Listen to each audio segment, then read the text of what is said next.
বগুড়া ৬ সদর এবং শেরপুর ৩ আসনের উপনির্বাচনে ভোট গ্রহণ চলছে। এ মুহূর্তে বগুড়ায় আছেন সহকর্মী আব্দুল আওয়াল এবং শেরপুরে আছেন শহীদুল ইসলাম হীরা। শুরুতেই যাচ্ছি আওয়ালের কাছে।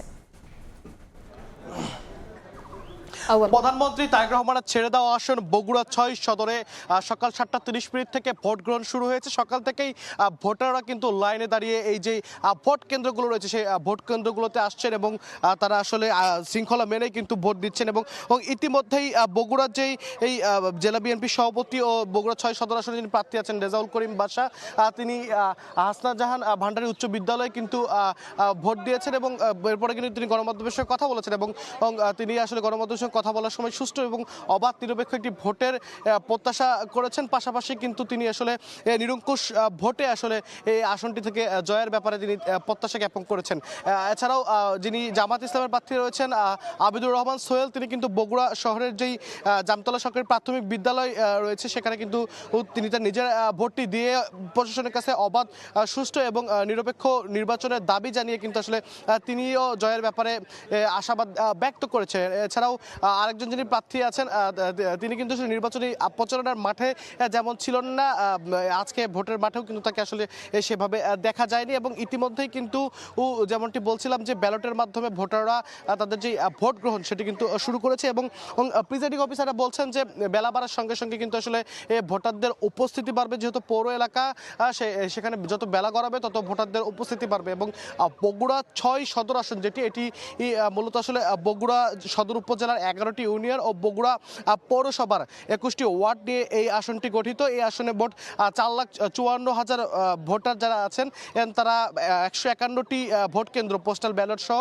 সেখানে কিন্তু তাদের ভোটাধিকার তারা প্রয়োগ করছেন এবং এখানে এবারও আসলে জামাতে ইসলাম এবং বিএনপি মনোনীত প্রার্থীর মধ্যে কিন্তু আসলে মূল লড়াইটি হতে চলেছে এবং এই আসন থেকে কিন্তু বর্তমান প্রধানমন্ত্রী বিএনপি চেয়ারম্যান তারেক রহমান 2.25 লাখেরও বেশি ভোট পেয়ে নিরঙ্কুশভাবে আসলে বিজয় পেয়েছিলেন গত 12 ফেব্রুয়ারি নির্বাচনে। তবে আইন মেনে আসলে একটি আসন ছেড়ে দেওয়ায় কিন্তু এই আসনটি তিনি ছেড়ে দিয়েছেন। এখান থেকে এবারে সাবেক পৌর মেয়র এবং জেলা বিএনপি সভাপতি রেজাউল করিম বাদশা কিন্তু নির্বাচন করছেন। অপরদিকে তার প্রতিদ্বন্দ্বী আছেন বগুড়া সদর উপজেলার সাবেক ভাইস চেয়ারম্যান বগুড়া শহর জামাতের আমির আবিদুর রহমান সোহেল এবং এই আসনটি কিন্তু বরাবরই আসলে জিয়া পরিবারের আসন হিসেবে পরিচিত। এই আসন থেকেই প্রয়াত প্রধানমন্ত্রী ও বিএনপি সাবেক চেয়ারপারসন বেগম খালেদা জিয়া কিন্তু আসলে বারবার এই আসন থেকে নির্বাচিত হয়েছেন, বিপুল ভোটে নির্বাচিত হয়েছেন এবং বগুড়ার যেই অন্যান্য সংসদীয় আসনগুলো রয়েছে এই আসনগুলোতে কিন্তু গত 12 ফেব্রুয়ারি যে নির্বাচনে সেখানে কিন্তু বিএনপি প্রার্থীরা নিরঙ্কুশ ভোটে আসলে বিজয় পেয়েছিলেন এবং ইতিমধ্যেই সেনাবাহিনীর প্রায় 250 জনের বেশি সদস্যের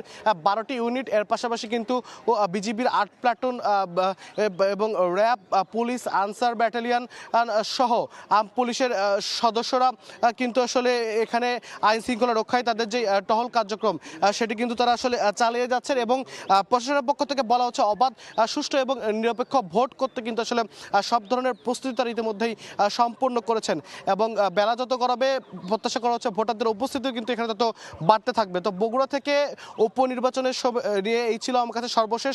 শেরপুরে নির্বাচনের খবরাখবর জানাবেন সহকর্মী শহীদুল ইসলাম হীরা। সকাল 7:30 থেকে শুরু হয়েছে শেরপুর 3 আসনের জাতীয় সংসদের ভোট গ্রহণ। এই নির্বাচনটি 12 ফেব্রুয়ারিতে হওয়ার কথা ছিল, কিন্তু 12 ফেব্রুয়ারি এর আগে এই জামাতের একজন প্রার্থীর মৃত্যুজনিত কারণে এই নির্বাচনটি স্থগিত করা হয়েছিল।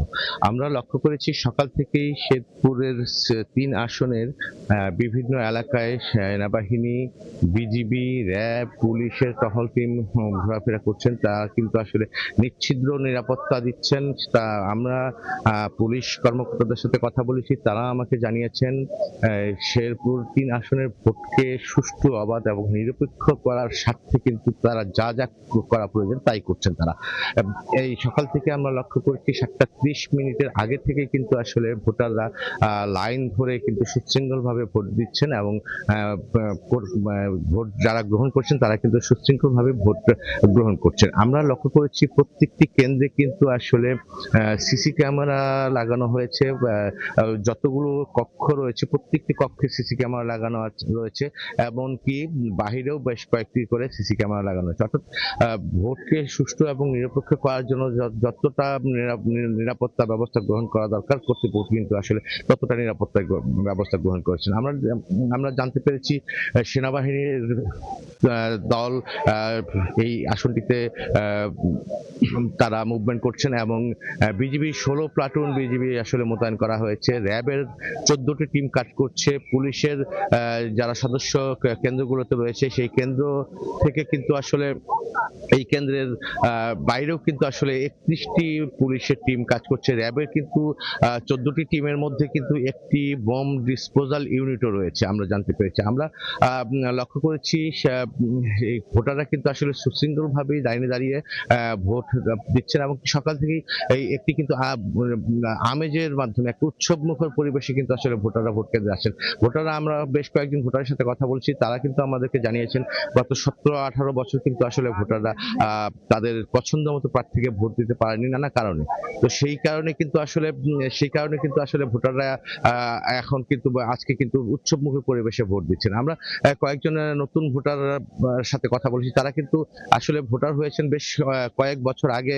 ভোটার হলেও কিন্তু তারা কখনো নিজেদের ভোট নিজেরা প্রদান করতে পারেনি। তারা কিন্তু খুব আনন্দের সাথে ভোট কেন্দ্রে আসছেন এবং ভোট প্রদান করছেন। একটা বিষয় আমি আপনাকে জানিয়ে রাখি, শেরপুরে কিন্তু আসলে মূলত বিএনপি এবং জামায়াত প্রার্থীর মধ্যে কিন্তু মূলত আসলে প্রতিদ্বন্দ্বিতা হবে এটা আমরা ভোটারদের সাথে কথা বলে আমরা জানতে পেরেছি। তো শেরপুর 3 আসনের নির্বাচন নিয়ে এই ছিল আমার কাছে সর্বশেষ তথ্য।